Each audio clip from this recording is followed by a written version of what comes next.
Good afternoon from Little Creek Bee Ranch. We're back to some videos for 2021 bee season. This is February 1st. We're going to kind of date the film. Things have been happening and stuff's been growing and changing, so we're going to be bringing a whole new set of series of videos. Some of you have already seen some of the block videos. A little bit bigger blocks, a little bit easier examples. You know, I'm 59 here in a few days and I'm still playing with blocks. You just keep on growing. That's what I say. Just keep on growing. So we have some examples of doing some swarm prevention strategies. That's why we're using the blocks. I love kitchen table examples. We don't necessarily have to go out to the apiary to do all the work that we need to do as far as teaching. A lot of this is called box management strategies. A lot of beekeepers have never really heard about box management strategies. They just have never been taught. So these lessons are really directed at our personal advisor students, young students that are newer to beekeeping, that are in our sustainable beekeeping program, and learning tips and tricks and strategies how to keep more bees at home. But you know, we want everybody to learn. That's really cool. So we have some rails on the table, and we've got some paper that says home spot. I'm going to show you how to do a shook shake. Some of you have seen this. I've not created this. This is not my creation. I didn't invent this. This is old school strategy stuff. Some of these old techniques and old school strategies are being brought back into beekeeping now. We see a giant renaissance in beekeeping across the country, even still today. We have thousands and thousands of beekeepers coming online, and they all want bees, of course. It's a limited supply of bees, and they're all kind of competing and fighting to get to some bees, and that's cool. We understand that. But here, today's lesson is kind of a twofold lesson. I'm going to teach you how to do a shook shake, and then we're going to shift gears and teach you how to do a tearing off shook. Both kind of similar, yet both kind of different. Both of the names are combined, and then the separate strategies. I'll show you what we do. So we have here the two beams that we use in the apiary outside in the field. They're 4 by 4 inch beams, 8 foot long, 2 of them, and a cinder block set on each end, with a hive set on each end just over the cinder block. And the middle part, the middle here is called the free zone. This is the free zone, and we want the free zone left open for a reason. We want that left open because when we do splits and shuffles and slides and flips and twists, we have maneuvers, box maneuvers that we do, that we really do want to capitalize on this space. But if I take a colony, I just sat in here like that, then it takes away any kind of maneuver room that I really need to do, and that's not good. We don't want that. Very important to leave the middle open. And you'll really want to come back and you go, but I can really do this. I can put... No, you can't. It's the rule. We teach our students, there's a free zone in the middle. We need to leave that open. And this is how we're going to set up our colonies. So let's say we have an active colony here. It's just kind of doing its thing. We're not worried about it. But this colony over here has given us, this colony here, whoops, it's going to be the old parent, sorry. The old colony. The old colony is giving us a swarm indication, and we want to keep bees at home. You know, we want to be able to keep them at home. Now, a lot of traditional beekeepers, they'll just go in here and dig down till they find the queen and pull the frames and some bees, and off they go. Oh, you know, okay.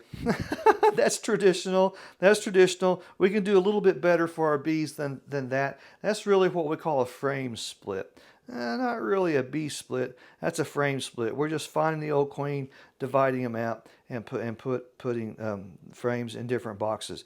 But we have to first learn some bee principles. We want you to understand some bee principles. So what's a bee principle? Here's one bee principle. There's about 45 of them, but you'll learn as time goes by. So each spot, where each colony resides, is their home spot or their home site.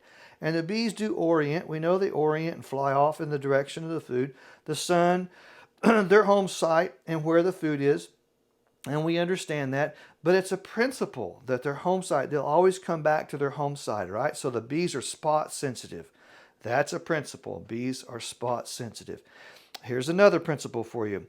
So let's say I give a colony some sugar water. I give them a quart jar of sugar water, and a student calls me in 4 or 5 days and goes, oh my gosh, Mr. Davis, these bees haven't even touched the sugar water. They've not ever taken it down.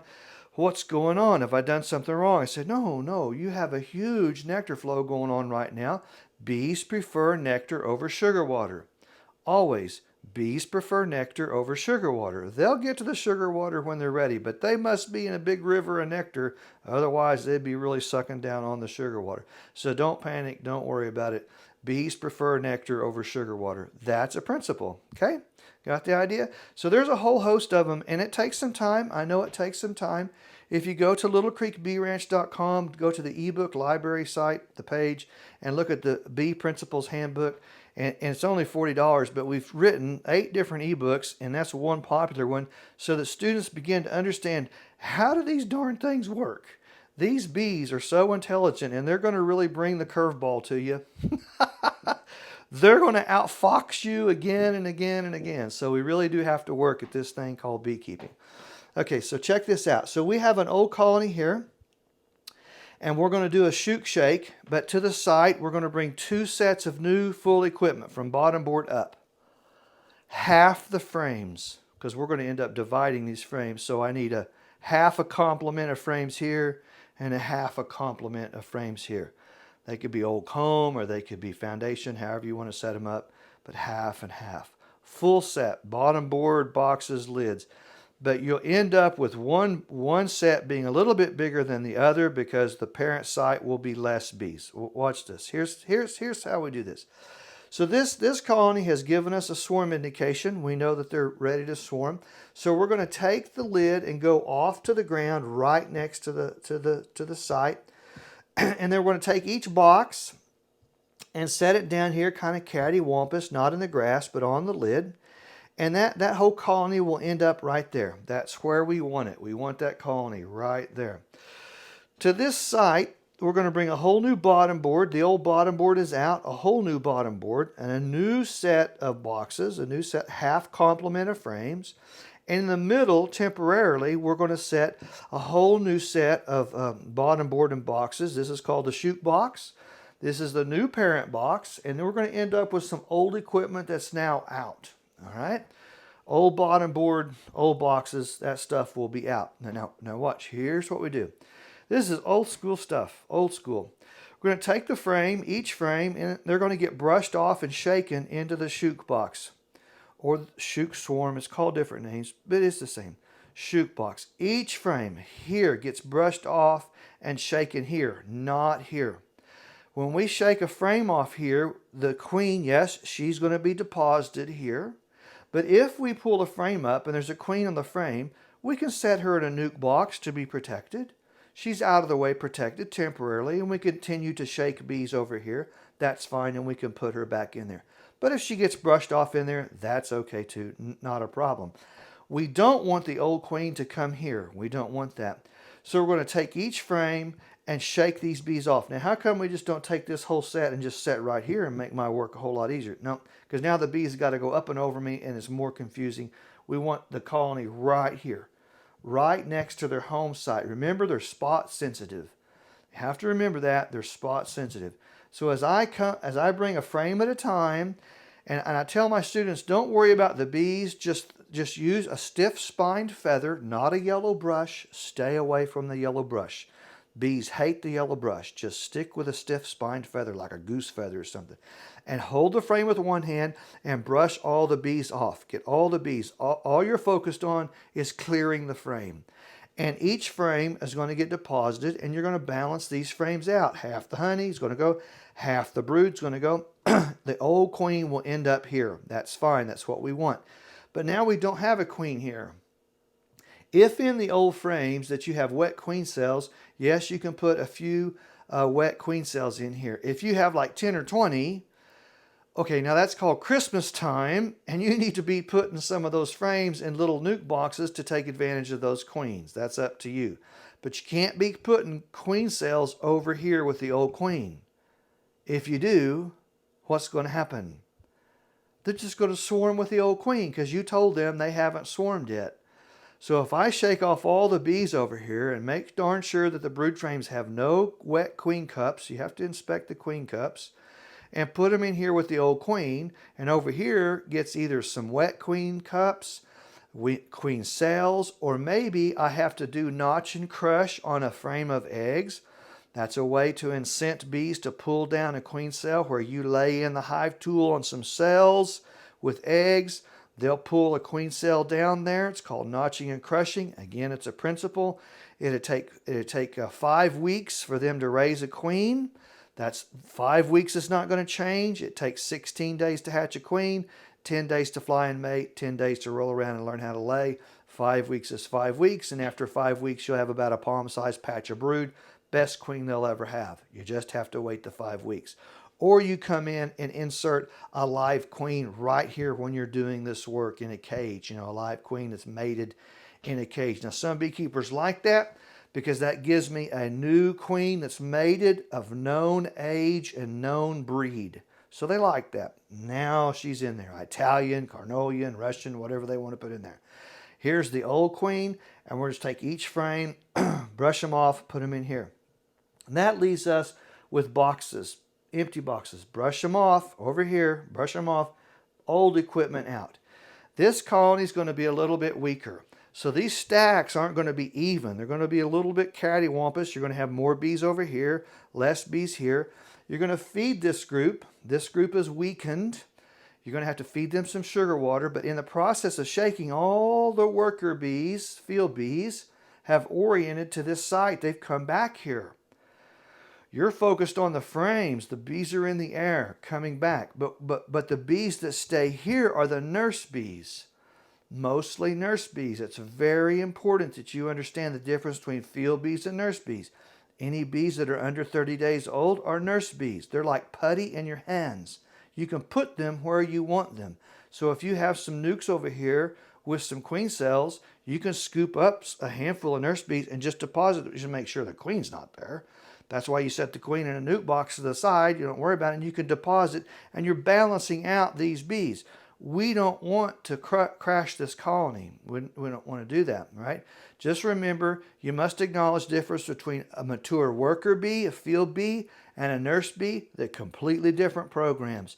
So we're taking advantage of this difference. And those field bees have oriented to this site. They have oriented to the site. So they're going to come back. You shake them here, and they're going to leave and flurry and come right back. And on the porch, now this is very interesting, on the porch you'll see them pooch fanning. They'll be turned backwards, and they'll be rolling out their nozzling off gland, fanning, nozzling off pheromone. It says, come here, come here. It's a trail marker in the air for the mature bees to come in. But on the porch here, they're all confused. These are nurse bees. This is very cool when you understand what's going on. So let me ask you as kind of a quiz question. So let's say a big old colony gets up and leave with the queen. Swarm, boom, out the swarm goes. What bees go with the swarm? Nurse bees. Nurse bees. Not 100% division, but mostly, nearly all of them are all nurse bees. And the field workers stay here because they're oriented to this house. They're spot oriented. The nurse bees are gorged with their hyperpharyngeal glands in their head for royal jelly, and their wax glands are gorged. They're the ones that throw down the big wax. They need those bees. So this is what you're putting in here, and this group will act just like a swarm. All I did was take the frames over and brush them off and shake them in this box, and the bees divided themselves. This is a true split, a bee split, where the field workers come back and they'll come back to their home spot. Once everything's settled down, I'm going to feed them. I got to address a queen, put a queen in, notch and do some notch and crush, or give them a queen cell. It's up to you how you want to do that. Here's the old queen. They're going to get probably 2 or 3 jars of sugar water. They'll be weakened. They'll dawdle along. They'll be just fine. This one does not get fed. They're not on the welfare program. They're going to act just like a swarm with a voracious work ethic. They're going to give you some honey for the year. Now you're in more control. I package them up, strap them up, and if I'm only going to go 10 or 15 or 20 yards to another apiary stand, I put them on the wagon and out they go. And now you are in more control with your bees by doing a shoot shake. It just looks busy. It's not. It's not. You'll do this. Once you do this, you go, holy cow, that was awesome. Yeah, it is. But what some seasoned beekeepers do is they'll do shoot shakes on all the bees, all their whole colony, no matter whether they're going to swarm or not. And the reason is really multifaceted reason. They get a new queen out of the program. They get swarms acting like swarms where otherwise maybe they wouldn't. Now the beekeeper is strategically ahead of their bees. They're not worried about being back on their heels with all these bees wanting to swarm, it does put the beekeeper out front and a little bit more control. All the colonies get shaken. Doesn't matter. It's a good hygienic strategy too, because the bees do groom more. They do clean the house more. It sets them back a bit. They'll bounce right back. We just have to make sure that the new parent site doesn't crash. We're going to feed them a couple of jars of sugar water and help boost them. Nurse bees are putty in your hands, so you can move those nurse bees around. Just make sure you're kind of balanced. The field bees will come back to their parent site because they're spot sensitive. It's a bee principle. So when you start to learn some of these things and use bee principles for your benefit, oh, now you're really doing something cool. And that's very cool to understand. That's very cool to know. We want beekeepers to understand that and to know that. Okay, so let me shift gears on you. You can go back to the video and watch that a second time. But let me shift gears on you. Now I'm going to show you how we do a tearing off shook. The Shook Shake was named after a beekeeper out of Australia, Mr. Shook. That was back in the 40s, 50s. That was a long time back there. Now we're going to combine that with what we call a tearing off ramp. And we're going to do a tearing off shook. So here's what we're going to do. We're going to take the shook box that was really here. We're going to just move it out front, in front of the house about 3 feet. And we're going to put a ramp out front. Kind of like that. Now let me look at the video screen. Make sure you can see this. Oh, that's cool. I can do that. Maybe even a little closer. And I'll pull you back. Now you can see it. This is what you would see in the apiary if you're with us and you're watching and we're watching us work. You can go to our Facebook site, Little Creek Bee Ranch, go to the video section, and you'll see a number of tearing off shook videos. They're about an hour, hour and a half long. And you can watch them, just sit down and relax and kind of watch what we're doing and get a feel for what we're doing. You'll end up using some of these strategies. So here's the old parent house giving us swarm indications again. And here is new equipment. Again, we're bringing 2 sets of new equipment to the apiary. We're just doing a little bit different strategy. So this is what we call the shook swarm, the tearing off shook swarm. This is the tearing off ramp. And we're going to take the old colony, smoke them, and we're going to take their lid and put it right here by the bottom of the ramp and take the whole set, boxes one at a time, and they're going to end up right here at the bottom of the ramp. Now I'm going to take and put in the new spot a whole new set of equipment, new bottom board all the way up. So you have new equipment here, just like the shook shake that we just did. Just like the shook shake that we just did. So now I begin to take each frame and shake the bees into the spot. I actually have an X on my ramp, and I just give them a good hard delivery, boom. But the trick is, we're going to push them into swarm mode, but in holding a frame to an angled ramp, the bottom of the frame can't be parallel with the ground. Does that make sense? So the bottom of the frame has to be parallel with the ramp. If I hold the bottom of the frame parallel with the ground and shake, it shoots the bees to the bottom of the ramp like water. We don't want that. Please don't do that. So hold the frame kind of cockeyed, parallel with the ramp, and give it a shake. Or you can brush them off, and the bees will naturally come up to the top of the ramp. They will naturally come up to the top. Every single frame is going to get shaken onto the ramp. Okay, now, just like we did the shook shake, if you see the old queen, you can set her right in the box if you want to, or you can take her and set her in a holding nuke. I tend to like to do that. I'll keep a nuke to the side with a lid, and the bees can't come and go. I'll block it up with no frames in the nuke box, because the frame that has the queen on it is just going to get set in the empty nuke box and the lid on, and oh, she's out of the way. Can't crush her, can't misdeposit her. She's safe out of the way. I continue to brush off bees. Now the field workers that are oriented to their parent site, they're going to hit the air, and just like the shook shake, they're coming back to their parent site. Mostly field workers. I can deposit some nurse bees here to help balance this out, but they will begin to coagulate up on the top of the ramp. Some brood is down here. I've got to deposit several frames of brood, capped and uncapped. Same thing here, balance things out. I like to put a hood on my ramp. I don't know, it's about 1.5 inches off the top, and the bees will run into the dark. They will run into the dark. And the hood has a lip on it, and after I'm done shaking and clearing bees, I will take that hood and pull it up over the box onto frame number 2. And I just sweep off bees that deposit right to the box. Both strategies have some advantages in them. This strategy with the Taranov ramp seems to really put a very hard hit on the bees and just absolutely kills the swarm desire. No problem. My concern is the parent colony, we can't crash it. It's severely weakened, so we do have to feed them. We do have to make sure they have enough nurse bees, and they'll kind of dawdle along for the year. But that goes with any colony where we've depleted the old queen and some bees. We still have a residual colony. They'll be just fine provided we watch them and make sure that they don't crash. This one now, we have cleared all the equipment out, brushed off all the frames. We clear off all the bees from the ramp, set it to the side, put the lid on, brush the bees in, strap it into the trailer, and off we go. And we have done a Taranov shoot. It looks busier than it is. The whole desire here is these two strategies put the beekeeper in more control to any sense that you can have control. Strategically put you in more control so that you are really expanding your apiary. It's called making increase. We're going to make increase.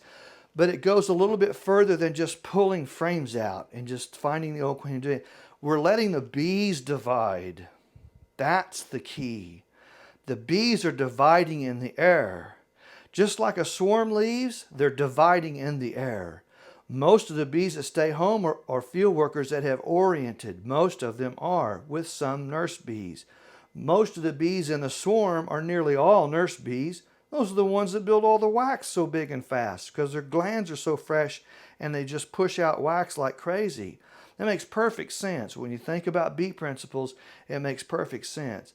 So go back and watch the video again, and I think you'll begin to appreciate what sustainable beekeeping can really be. If you like what we teach and you want to learn more from us, if you're not a part of the advisory program, that would be very wise for you to consider that.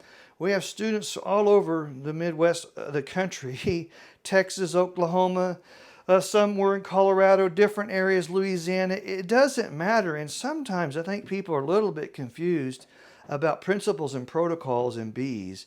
And they seem to think, well, I'm way up in Nebraska and you're in Oklahoma and it's not the same. And ooh, I would beg to differ there because the protocols are maybe just a little bit different. Your environment may be different, but the principles are identically the same.